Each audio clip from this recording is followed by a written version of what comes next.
the city of Cincinnati, and we are inching close to possibly beating that record again, and that is not a record that we want to beat. So I just want to say this.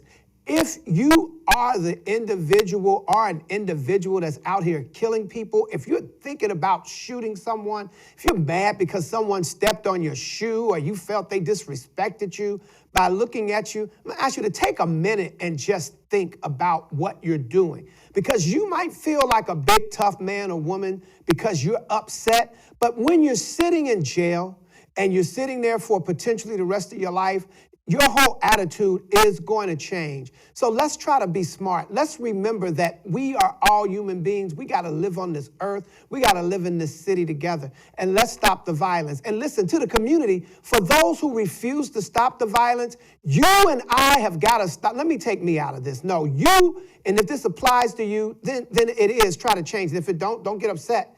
Just eat the meat and spit out the bone.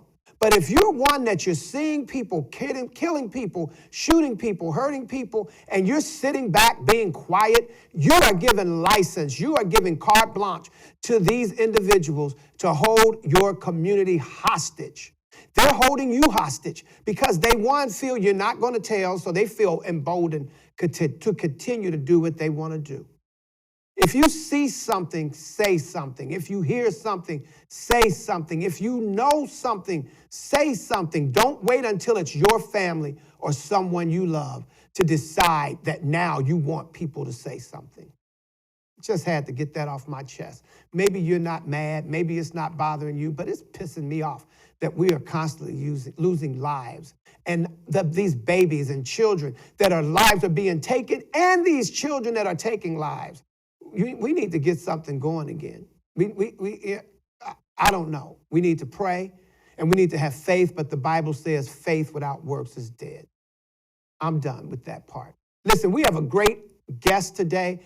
His name is Donnie Mack. He's a native Cincinnatian living now in Louisville, Kentucky, doing some great things right there. So as I mentioned that in the intro that we have Donnie Mack, that's our guest today. Donnie Mack, who is the host of the podcast Covering All Bases. Also, Donnie Mack is a Cincinnati native. He's here from Cincinnati, but living now down in Louisville, Kentucky, or Louisville, depending on how you want to pronounce it. Doing a lot of great work down there with children around gun violence and just a number of different things. So, Donnie, we want to thank you very much for being on the show. How you doing today, man? You know me, man. I'm rolling for an OG, and that's an old gentleman. All right. Say not an old gangster, but an old gentleman. I like that. Let's change the whole view of that OG thing from a negative connotation to something that's positive. Well, if I may, you may give you a short history brief on that. When I was growing up, running with my dad, and whenever he was coming up on his buddies at the pool hall, at the garage, they would always greet each other as old gentlemen. How you doing, old gentleman? And they would respond back, this old gentleman's doing fine. How are you? So it's never been old gangster. I don't know where that came from other than the movies, but it was always respect, old gentleman. And I mean, that's how it was across Cincinnati. Central Avenue, Reading Road, Court Street, old gentleman. So there it is. So you mean places like the pool hall that was on Central Ave? What was that? Central Avenue and Court. And Hopkins, not Hopkins. Central Avenue and Court. Was that Central Court? Avenue. It wasn't Court. No, it was Court Street. It was Court Street. Okay. And across the street from the Japanese or Chinese restaurant, they had the best shrimp in the world. Chinese restaurant. I remember that. Location. So that's what it was. Old gentleman. How you doing, old Big Louis? Big Louis. They walked in, saw my dad and my dad's partner, and looked down at Buster and said, how you doing, old gentleman? He says, I'm rolling. Yeah, that's right.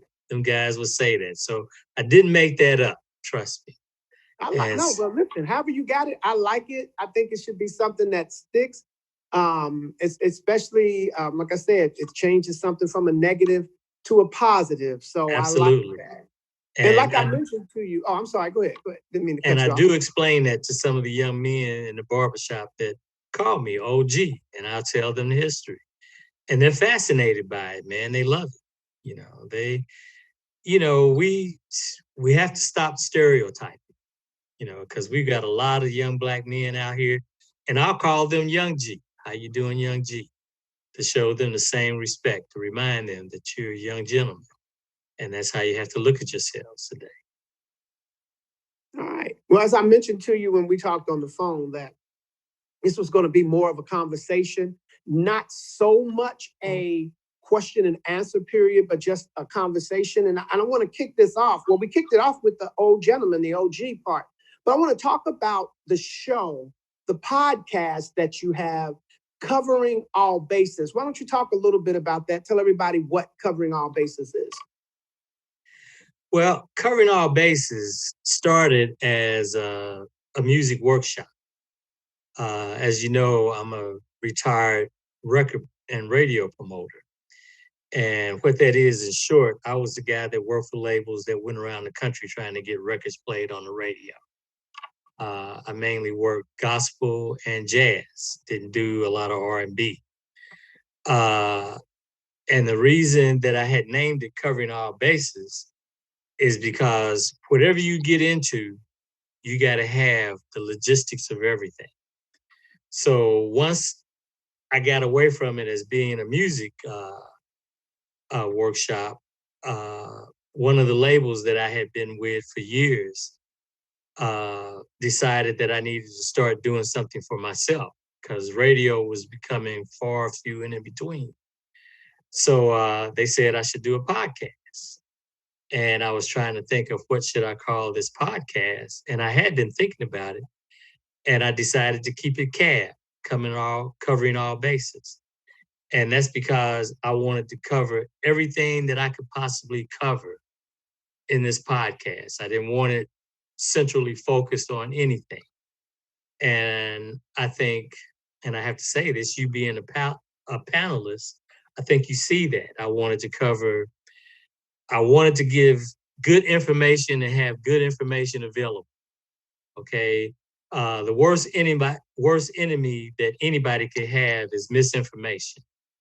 And I didn't want it to be caught up in giving out misinformation to anybody, no matter what the subject matter was about. So I called it CAB, Covering All Bases. And basically, that's what it's been. We've been bringing people together from all parts of the country. My panelists, I love you guys, and you guys have educated me, and we cover everything that we can possibly cover. I've started this series called The Afterthought of Murder, and that's become my pet peeve. It covers spiritual aspects, the value of teaching and prayer. And I also interview musical artists. So we're reaching out to everything we possibly can to give everybody some insight on what's happening, not just regionally, but nationally and internationally. And so can we, on Covering All Bases, and I think given the current situation that we're facing in the United States, not just in Cincinnati, not just in Louisville, which actually Louisville is, I believe, if I remember correctly, in the top 10, and not in a good way, for homicides that's going on this year. Just a very violent city, much like Cincinnati, and unfortunately, a lot like a lot of cities around the country. So, looking at the series that you're doing right now, The Afterthought of Murder, actually, just the title of it, The Afterthought of Murder, brings up so many different things in my mind. And as you mentioned, being on that on one of your panelists on your show, which thank you for having me on there, and it's been very educational, very informative. But when you think about The Afterthought of Murder, that covers so much. When you're talking about covering all bases, it covers the murderer, him or herself. You look at the families that have been affected by the murder that took place. You've got to look at the community at large that has suffered. You've got to look at that city, look at that county, look at that state. and look at as it pours into that large pool, that national pool of murders that are taking place all across the country, that is a very significant title and topic, and so many boxes and things to unpack when we're talking about it. So can you just share maybe one or two of the different episodes or the conversations that's been had on this covering, I'm sorry, on the afterthought of murder? Yes. We've done 3 episodes, and the first 2 episodes were just really discussions. And I shouldn't say they were just discussions, they were emotional discussions. Okay. And going into the third, it was suggested it was, how can we keep talking about the afterthought of murder when we don't have a murderer? Well, we went out and got a murderer. And the whole basis of that, how it came about, was my thing was, where is this murderer's conscience? How can you just blow somebody away and not think about it and go to the next one and blow them away? Well, when you look at this, really, it's a health crisis. And how I see it as a health crisis is the fact that it's got people in fear.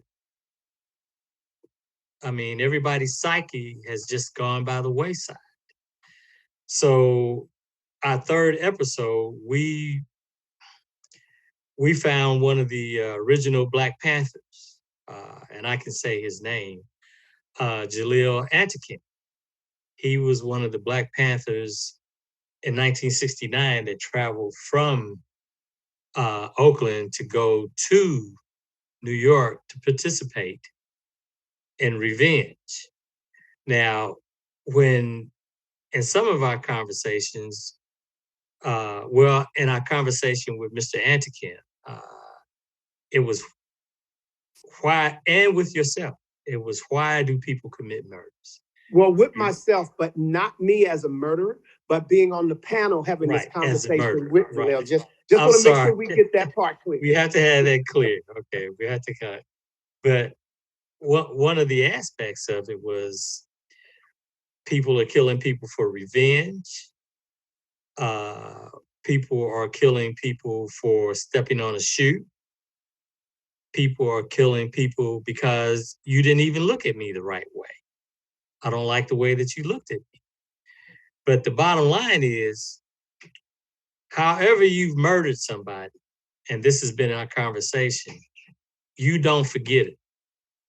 So you have to have a conscience about it. And long story short, with Mr. Antikim, when we finally got to that point with him as to where was his conscience, the bottom line is that he took a life and he'll never forget it. You never forget.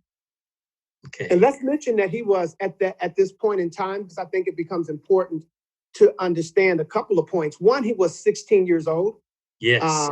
At the time that this happened, and that was one of the things he mentioned, and how that made him now at, I forget what age he is now, but looking back on it, how he would have probably made a different choice. Exactly.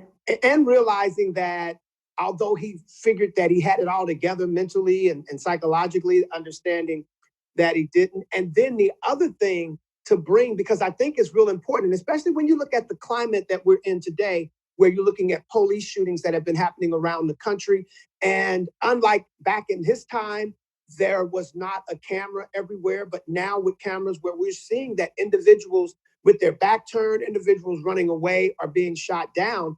When you think about it, and I think, was it Hoover at the point that it wasn't? Yes. Was it J. Edgar? Was the I was going to bring that up. Yes. Yes. Right. Yeah. So just kind of wanted to throw that in there. So I'll step back and let you take it. But I wanted to get that point of his age, because I thought that was important, especially here in Cincinnati, when over the last month and a half, we've had a number of killers under the age of 18, which is just becoming ridiculous. And I was in a meeting a few weeks ago where the chief talked about how a car had been pulled over with 14 and 16-year-olds, and they found AR-15s and all kind of automatic weapons in the car. So I'm gonna hand it back over to you, Mr. Mack. I just kind of wanted to throw that part out there. Okay, well, you were making a good point, and to really separate the two, back in his day, they were threatened. Hoover threatened them. You have to understand, these were 16 to 18-year-old young men who were feeding hungry kids, hungry families.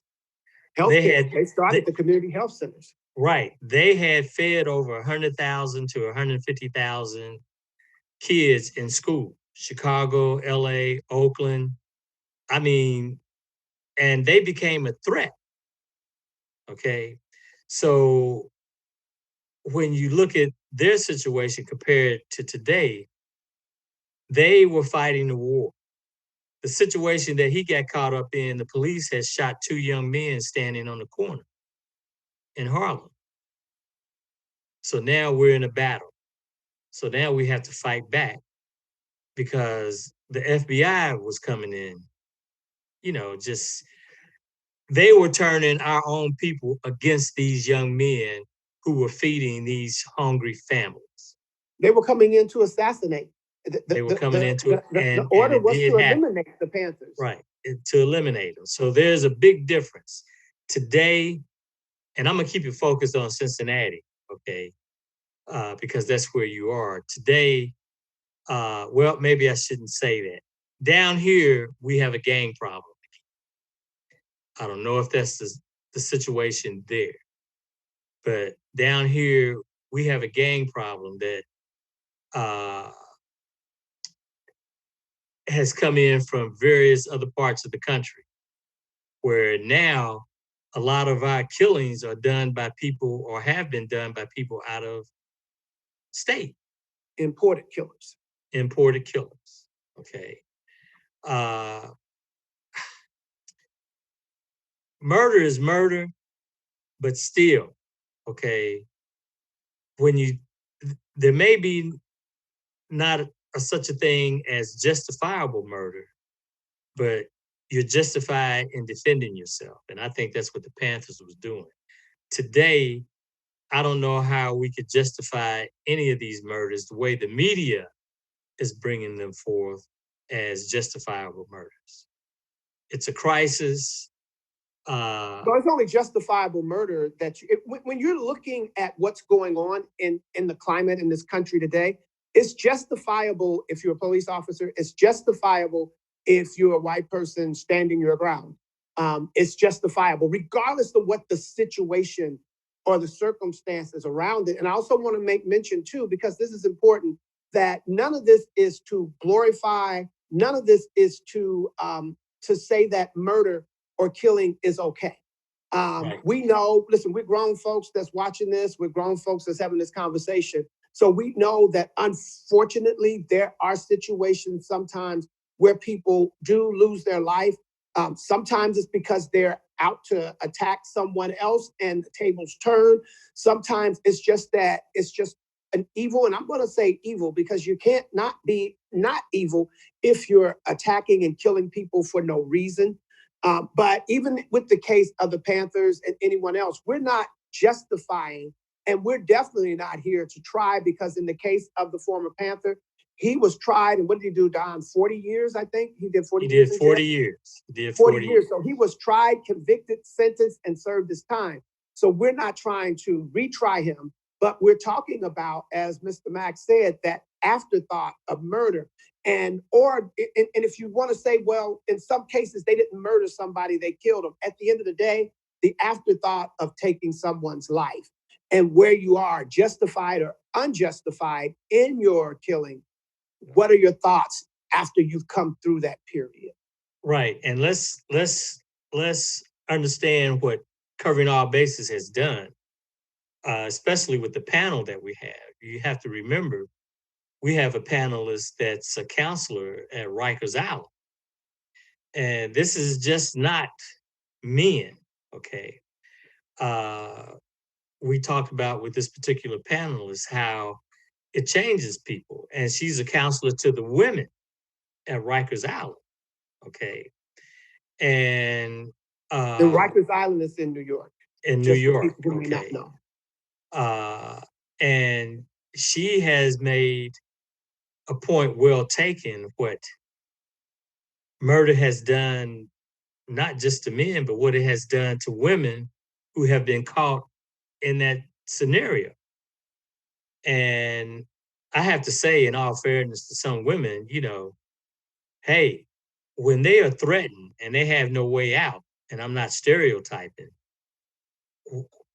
what's next? I have to defend myself.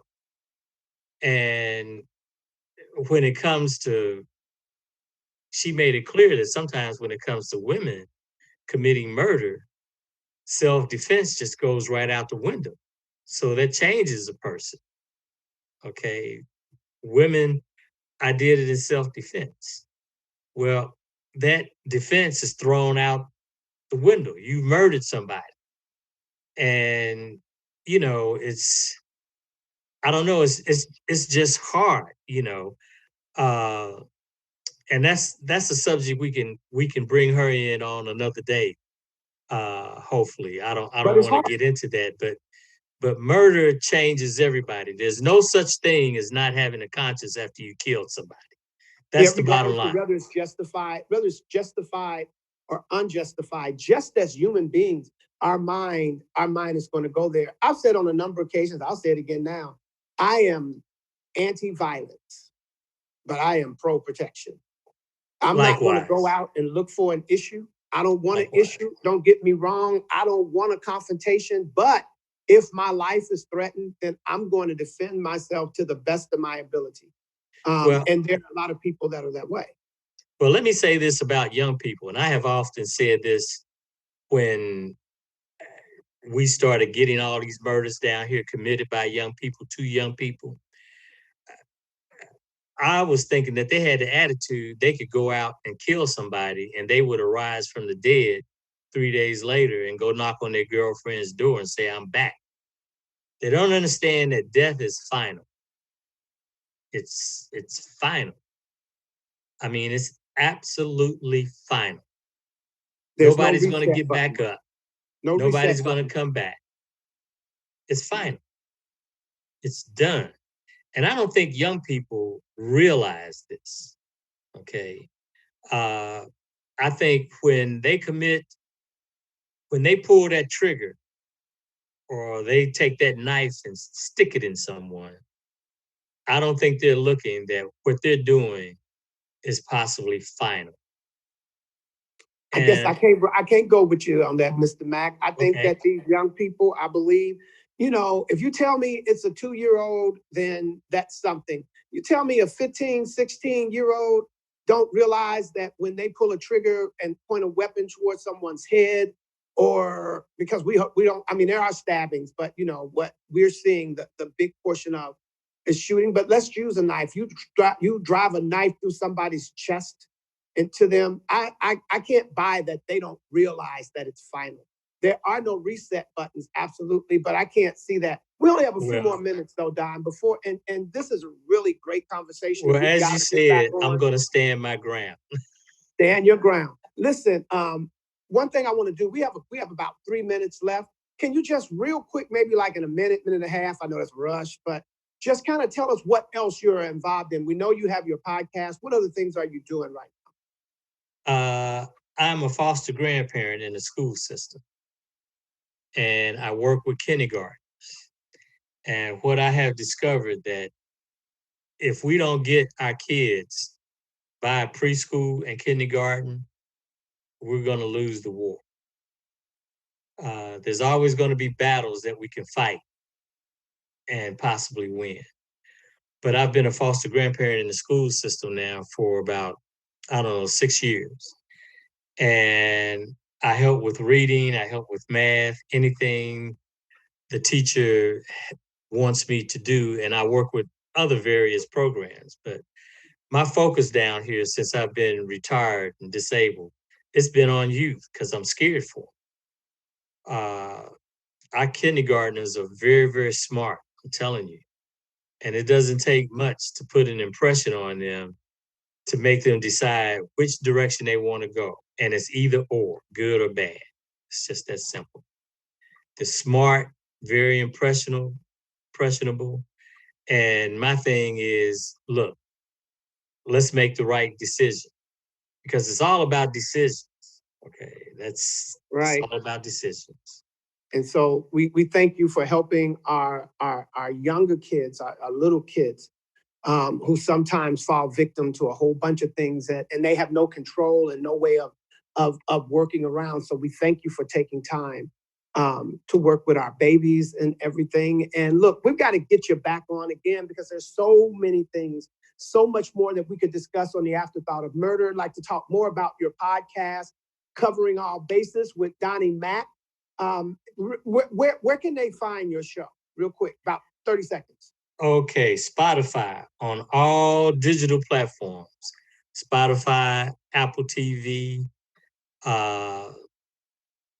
iHeartRadio, anything that's digital, covering all bases with Donnie Mack, you can pull it up.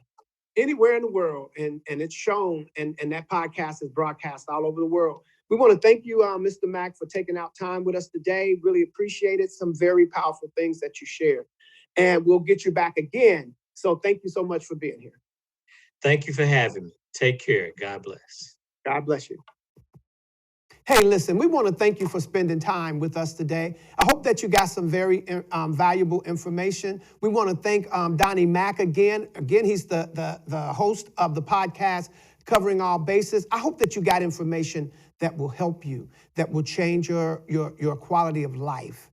And listen, until the next time we see each other, stay faithful, stay healthy.